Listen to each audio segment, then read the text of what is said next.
Assalamualaikum warahmatullahi wabarakatuh. Perkenalkan, kami dari kelompok 11 akan mempresentasikan tentang makalah kami yang berjudul Pemerintahan dan Hubungan Sipil Militer. Materi yang pertama akan disampaikan oleh Miranda. Baik, di sini saya akan menyampaikan materi tentang pemerintahan sipil. 1. Pengertian pemerintahan sipil.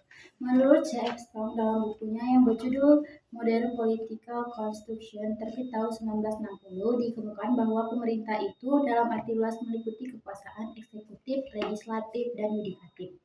Pemerintah juga bertugas memelihara perdamaian dan keamanan. Oleh karena itu, pemerintah harus memiliki 1. Kekuasaan militer, 2. Kekuasaan legislatif, dan 3. Kekuasaan keuangan. 1. Karakteristik pemerintahan sipil. Erik Nordlinger dalam bukunya Militer dan Politik dikemukakan ada 3 bentuk pemerintahan sipil. 1. Pemerintahan sipil tradisional, yaitu bentuk pemerintahan sipil ini terjadi karena tidak adanya perbedaan antara sipil dan militer. Tanpa perbedaan, maka tidak akan timbul konflik yang serius di antara mereka. Yang kedua, pemerintahan sipil liberal. Model pemerintahan liberal didasarkan pada pemisahan pada elit berkenaan keahlian dan tanggung jawab masing-masing pemegang jabatan tinggi dalam pemerintahan. Yang ketiga, pemerintahan sipil serapan. Dalam sejarahnya, pemerintah ini banyak dianut oleh negara-negara barat karena kebanyakan dari mereka berideologi liberal yang menunjukkan supremasi sipil atas militer.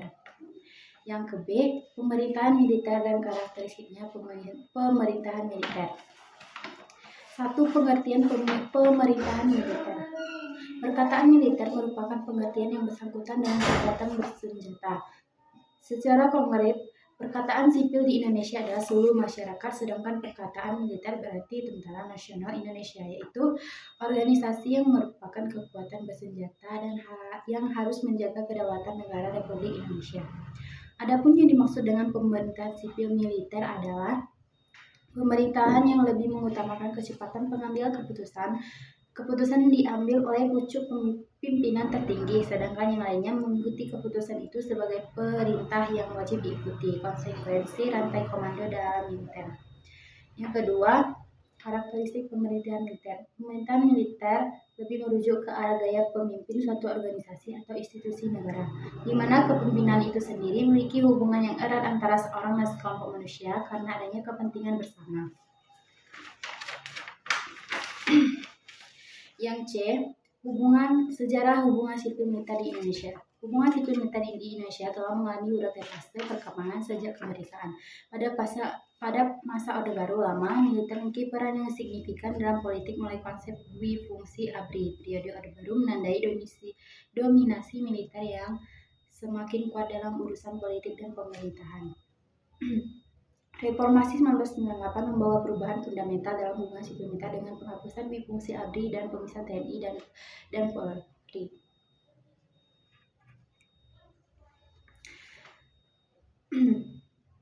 Hubungan antara sipil dan militer di Indonesia memiliki sejarah yang panjang dan kompleks, terutama sejak masa kemerdekaan hingga era reformasi. 1. Awal kemerdekaan. Pada awal kemerdekaan, militer Indonesia berperan penting dalam mempertahankan kemerdekaan dari ancaman penjajahan kembali oleh Belanda. Yang kedua, masa demokrasi atau liberal. Setelah pengakuan kedaulatan dari Belanda, Indonesia memasuki periode demokrasi liberal. Pada masa ini, tentara mulai berperan lebih besar dalam politik meskipun masih bawa kendali sipil.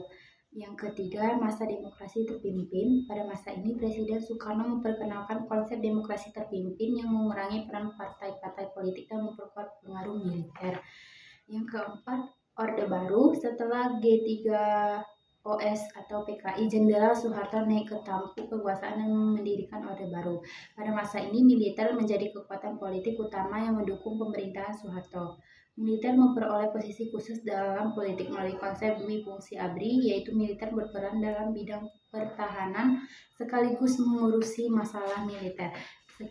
Yang kelima, era reformasi. Setelah jatuhnya Soeharto pada 1998, era reformasi dimulai. Salah satu tuntutan utama era reformasi adalah penghapusan dwi-fungsi ABRI. Yang keenam, perkembangan terkini. Hingga saat ini, hubungan sipil militer di Indonesia mengalami perkembangan positif dengan upaya terus-menerus untuk memperkuat supremasi sipil. Demikian materi dari saya, selanjutnya dilanjutkan oleh rekan saya yaitu Nadine Chandra Dinata. Kepada Nadine saya silakan. Baiklah, di sini saya akan menjelaskan tentang dinamika hubungan sipil militer pasca reformasi.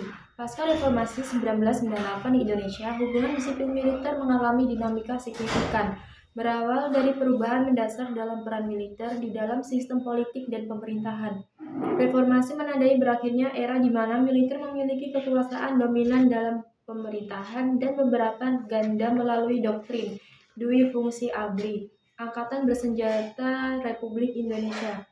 Dui fungsi ini memberikan militer peran dalam bidang pertahanan sekaligus politik, yang menjadikan militer sebagai kekuatan politik sekaligus penjaga keamanan. Setelah reformasi, berbagai perubahan kebijakan dan kelembagaan dilakukan untuk mengembalikan militer ke fungsi pertahanan negara yang profesional dan terpisah dari politik. Beberapa langkah utama yang diambil termasuk satu pemutusan dui fungsi ABRI sejak tahun 2000, doktrin dui fungsi dihapuskan sehingga militer tidak lagi secara formal memiliki hak untuk terlibat dalam politik. Yang kedua yaitu pembatasan peran TNI di bidang politik. Yang ketiga, reformasi institusi militer.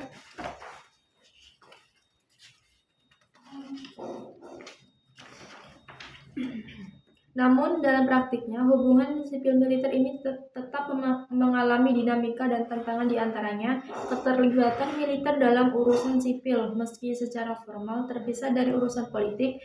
Ada berbagai isu di mana militer masih terlibat dalam kegiatan sipil seperti pengamanan bencana, pemeliharaan ketertiban masyarakat di daerah rawan politik, serta pelibatan dalam proyek-proyek infrastruktur. Tantangan dalam hubungan sipil militer. Tantangan dalam hubungan sipil militer mencakup beberapa aspek penting yang seringkali mempengaruhi kestabilan politik dan keamanan suatu negara. Berikut adalah beberapa tantangan utama. 1. Kontrol sipil terhadap militer. Yang kedua, keseimbangan kekuasaan. Yang ketiga, profesionalisme militer.